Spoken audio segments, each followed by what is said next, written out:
আমার প্রিয় চাকরি প্রত্যাশী ভাই ও বোনেরা, কেমন আছেন আপনারা সবাই? আশা করি অনেক ভালো আছেন। দেখুন, আমার প্রিয় চাকরি প্রত্যাশী ভাই ও বোনেরা, রিসেন্টলি একটি দারুণ নিয়োগ বিজ্ঞপ্তি প্রকাশিত হয়েছে, আর সেটি হচ্ছে বাংলাদেশ মুক্তিযুদ্ধ বিষয়ক মন্ত্রণালয়ে। আমার মনে হয় এই নিয়োগ বিজ্ঞপ্তিটি হতে চলেছে আমার প্রতিটি চাকরি প্রত্যাশী ভাই ও বোনদের জন্য একটি সুবর্ণ সুযোগ। তাই বেশি দেরি না করে এখনই আবেদন করতে শুরু করুন।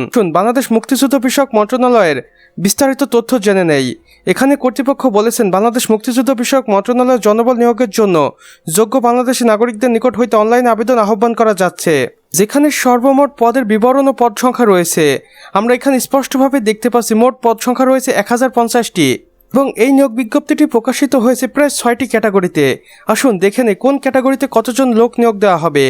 সরকারি পরিচালক 80 জন, গবেষণা কর্মকর্তা 120 জন, হিসাবরক্ষক 150 জন, অফিস সহকারী কাম কম্পিউটার অপারেটর 300 জন, ডাটা এন্ট্রি অপারেটর 200 জন, এবং সর্বশেষে রয়েছে অফিস সহায়ক বা MLSS, যেখানে 200 জনকে নিয়োগ দেওয়া হবে। এবং এই গুরুত্বপূর্ণ নিয়োগ বিজ্ঞপ্তিতে আপনারা আবেদন করতে পারবেন। আবেদনের সময়সীমা এখানে স্পষ্ট করে দেওয়া রয়েছে। 7 এপ্রিল 2026 থেকে আবেদন কার্যক্রম শুরু হবে এবং আবেদনটি শেষ হবে 11 মে 2026-এ। আবেদন পদ্ধতি দেখুন, এখানে আমি আপনাদের স্পষ্টভাবে আবেদন পদ্ধতি দেখিয়ে দিচ্ছি। আপনারা চাইলে এই মাধ্যমে আবেদন কার্যক্রম সম্পন্ন করতে পারেন। আগ্রহী প্রার্থীদের অনলাইনের মাধ্যমে আবেদন করতে হবে। এখানে কর্তৃপক্ষ অফিসিয়াল ওয়েবসাইট দিয়েছে।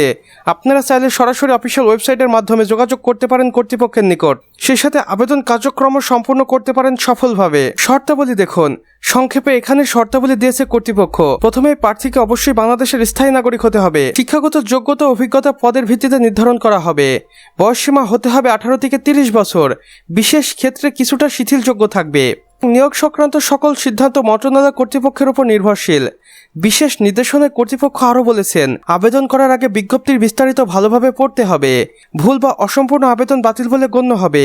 নির্ধারিত সময়ের পর কোনো আবেদন গ্রহণ করা হবে না। সুযোগটি হাতছাড়া করবেন না, এমনটাই জানিয়েছে বাংলাদেশ মুক্তিযুদ্ধ বিষয়ক মন্ত্রণালয়। এখানে বাংলাদেশের 64 জেলা থেকে নারী পুরুষ উভয়ই আবেদন করতে পারবেন। তো আমার প্রিয় চাকরি প্রত্যাশী ভাই ও বোনেরা, আমাদের আজকের ভিডিও এতটুকুই।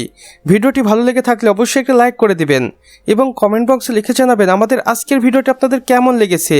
চাইলে অন্যান্য বন্ধুবান্ধবদের সাথে শেয়ারও করতে পারেন। আর চ্যানেলে নতুন হয়ে থাকলে অবশ্যই সাবস্ক্রাইব করে পাশে বেল আইকনে ক্লিক করে দিন, কারণ এখানে আমরা প্রতিদিনই নতুন নতুন নিয়োগ বিজ্ঞপ্তির ভিডিওগুলো আপলোড করে থাকি, যা আমাদের সকলেরই কাজে আসে।